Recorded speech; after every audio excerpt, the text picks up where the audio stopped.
Question number 7, exercise 3.1. R proportional 1 over p power 3 and p equal to 9 when r equal to 2. Find r when p equal to 3.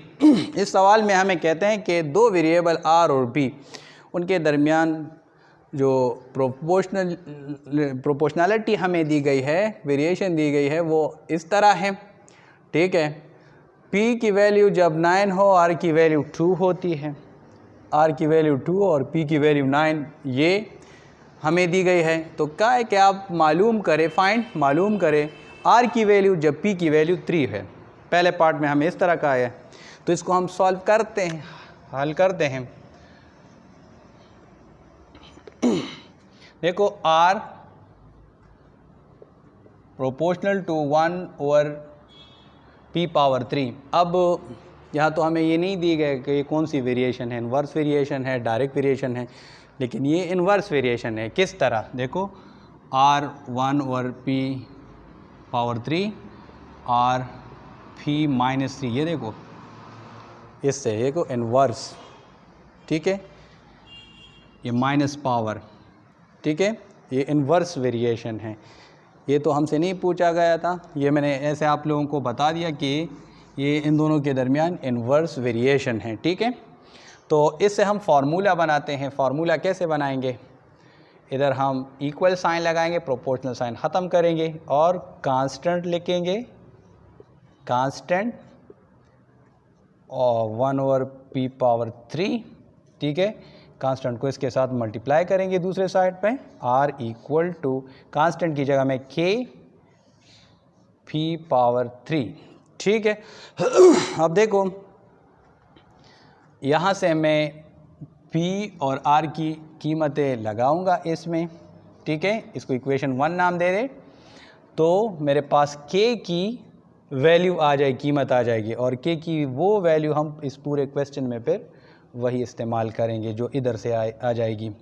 तो r हम 2 मैंने put किया. ठीक है, k p की value में 9, इधर आप लिखे कि पुट r इक्वल टू 2 और p इक्वल टू 9. ठीक है, इन इक्वेशन 1 के p 9 पावर 3. ठीक है, ये मैंने दर्ज किए. तो 2 इक्वल टू k 9 पावर 3 है, इसका मतलब है 9 इंटू 9 इंटू 9. तो ये 2 इक्वल टू k, अब 9 और 9 मल्टीप्लाई करो, इससे आ जाएगा 81. 81 और 9 आप मल्टीप्लाई करें, इधर मैं रफ वर्क में करता हूँ.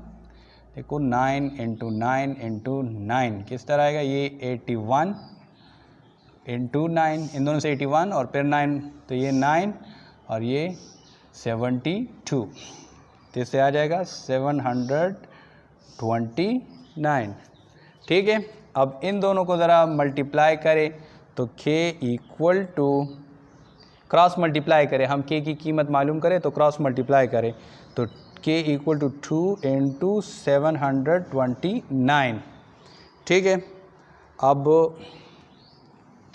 इधर करते हैं, k इक्वल टू 2 और 729 को मल्टीप्लाई करें तो इससे आ जाएगा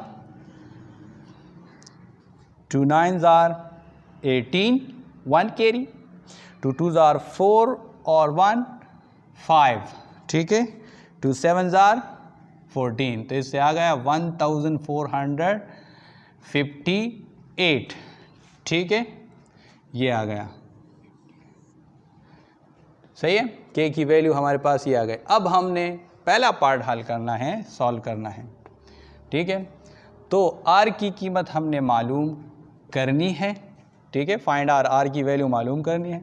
p की वैल्यू हम 3 लेंगे और k की वैल्यू हम क्या लेंगे? यही लेंगे. पूरे सवाल में हम 1458 ये वैल्यू हम इस्तेमाल करेंगे. 1458 ये दोनों वैल्यूज़ आप पुट इन इक्वेशन 1. इक्वेशन 1 में आप इस्तेमाल करें. ठीक है, तो इक्वेशन 1 हमारे पास क्या है? R equal to K by P power 3, ठीक है। सो R इक्वल टू, इधर लिख के R इक्वल टू K की वैल्यू है 1458 डिवाइडेड बाय P की वैल्यू है 3, तो ये 3 पावर 3 हो जाएगा। ये 1458 डिवाइडेड बाय 3 पावर 3 का मतलब है कि 3 को 3 टाइम आपस में मल्टीप्लाई करें, equal to 1458, 3 3s are 9, 9 3s are 27. So R equal to 1458 divide by, इससे हमारे पास 27 आ गया। इसको आप 27 पे डिवाइड करें, तो फॉर कन्वीनियंस, आसानी के लिए मैं कैलकुलेटर से कर लेता हूँ, ठीक है। ये देखिए, ये 1458 डिवाइड बाय 27, इससे आ जाता है 54। R की वैल्यू हमारे पास क्या आ गई, 54। ये था क्वेश्चन नंबर 7 में पार्ट फर्स्ट। अब क्वेश्चन नंबर 7 में पार्ट सेकंड करेंगे, तो यहाँ तक सेम है, ठीक है। फिर यहाँ इसके बाद जो है ना, उधर हमें P की वैल्यू मालूम करनी है और R की वैल्यू हमें दी गई है, ठीक है। तो यहाँ से मैं इसको करता हूँ, यहाँ तक इस वाइट बोर्ड को मैं मिटाता हूँ, ठीक है। और बाकी ये उसी तरह सेम प्रोसीजर है, अमल है इसके लिए। क्वेश्चन नंबर 7 में पार्ट सेकंड में हमें कहा है कि आप find P when R equal to 1/4। आप P की वैल्यू को मालूम करें जब R की वैल्यू 1/4 हो, ठीक है। तो इस सवाल को भी जब हम हल करेंगे तो K की कीमत हम मालूम करेंगे, K की वैल्यू हम मालूम करेंगे। तो K की वैल्यू तो हमने मालूम की है इसी तरह, ठीक है। तो यही वैल्यू मैं इस पार्ट में भी इस्तेमाल करूँगा, क्वेश्चन के इस पार्ट में भी मतलब यूज़ करूँगा। तो देखो, P को हमने मालूम करना है, ठीक है।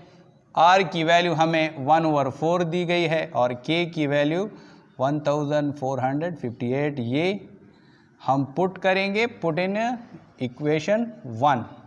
इक्वेशन 1 में आप इसको पुट करें तो R equal to K by P power 3, R की वैल्यू 1/4,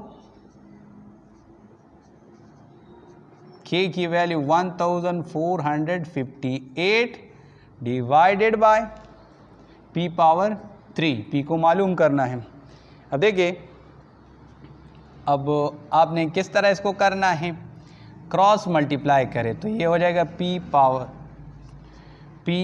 पावर 3 मल्टीप्लाई हो जाएगा 1 से, और ये 4 इंटू 1458, ये दोनों आपस में मल्टीप्लाई हो जाएंगे। P पावर 3 इक्वल टू 4, और ये आपस में मल्टीप्लाई करें तो इससे क्या आता है, तो ये देखो 4 8s आर 32 आ गया, ये 2 मैंने लगाया, 3 कैरी है, 4 5s आर 20 और 3 ऐड करें तो इसे 23 आ जाएगा, ठीक है। 3 मैंने लगाया, ठीक है, और 2 कैरी हुआ।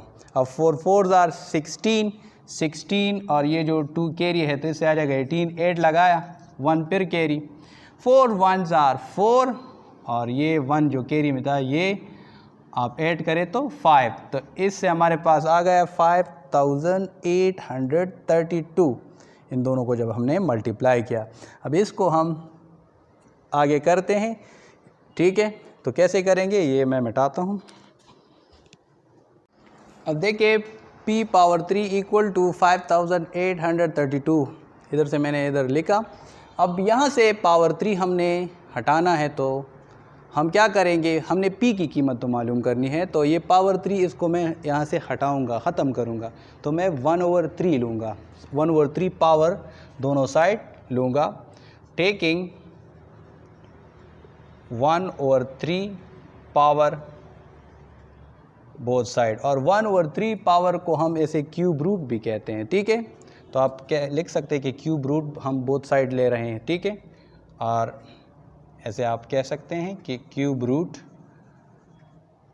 बोथ साइड, दोनों एक ही मतलब है, ठीक है। तो ये देखो p पावर 3 1/3, ठीक है, 5832 1/3, ठीक है। तो ये दोनों कैंसिल हो जाएंगे। p इक्वल टू, अब इसकी हम फैक्टराइजेशन करेंगे, ठीक है। ये 1/3 पावर जब हम इस इधर ख़त्म करेंगे ना, तो इसकी हम फैक्टराइजेशन करते हैं, ठीक है। फैक्टराइजेशन मैंने टाइम बचाने के लिए किए हैं। देखो इसको पहले 2 से किया तो ये आ गया, फिर 2 से इसको 2 से किया तो इससे ये आ जाता है, ठीक है। फिर इसको 2 पे किया तो इससे ये आ गया, ठीक है। अब 729 इसको हम 3 पे भी कर सकते हैं, लेकिन फिर वो थोड़ा लंबा हो जाता है, तो शॉर्ट करने के लिए मैंने 9 से किया, ठीक है। 9 से किया तो ये 81, इसको हम 3 से भी कर सकते हैं, ठीक है, यानी ये 3 पे भी डिवाइड हो सकता है, ठीक है। 9 पे भी हो सकता है, तो 9 पे जब मैं करूँगा तो थोड़ा शॉर्ट पड़ जाएगा, सही ना, मुख्तसर हो जाएगा, आसानी से हो जाएगा। तो ये 81, फिर 81 को 9 पे डिवाइड किया तो 9 आ गया, सही है। तो इसी तरह ये हमने कर लिया। तो ये p equal to 2 multiply 2 multiply 2 multiply 9 multiply 9 multiply 9 और ये 1/3 हमने लिखा। अब इसको हम कैसे करते हैं, आगे हम इसको ऐसे करते हैं। देखो 2 × 2 × 2, इसको मैं 2 पावर 3 लिख सकता हूँ। इधर 9 × 9 × 9, 9 पावर 3 लिख सकता हूँ। ये 1/3। p इक्वल टू, ये जो पावर 3 है इस पे भी है और इस पे भी है, तो पावर टू पावर लॉ के मुताबिक ये इस पावर के साथ 1/3 पावर मल्टीप्लाई हो जाएगा, फिर मल्टीप्लाई ऐसे 9 पावर 3 और ये 1/3 पावर इधर हम लिखते हैं तो ये इसके साथ मल्टीप्लाई हो जाएगा, ठीक है। तो आगे इसको फिर हम करते हैं। अब देखो p इक्वल टू, ये और ये कैंसिल हो जाएगा तो 2 मल्टीप्लाई, इसी तरह ये और ये कैंसिल हो जाएगा 9, 2 मल्टीप्लाई 9, तो p इक्वल टू 2 और 9 मल्टीप्लाई करो तो 18 आ जाएगा, सही। तो इसी तरह हमने p की वैल्यू कीमत 18 मालूम की जब हमें r की वैल्यू 1/4 इस सवाल में दी गई थी, ठीक है। तो इस तरह ये क्वेश्चन नंबर 7 हमने हल किया।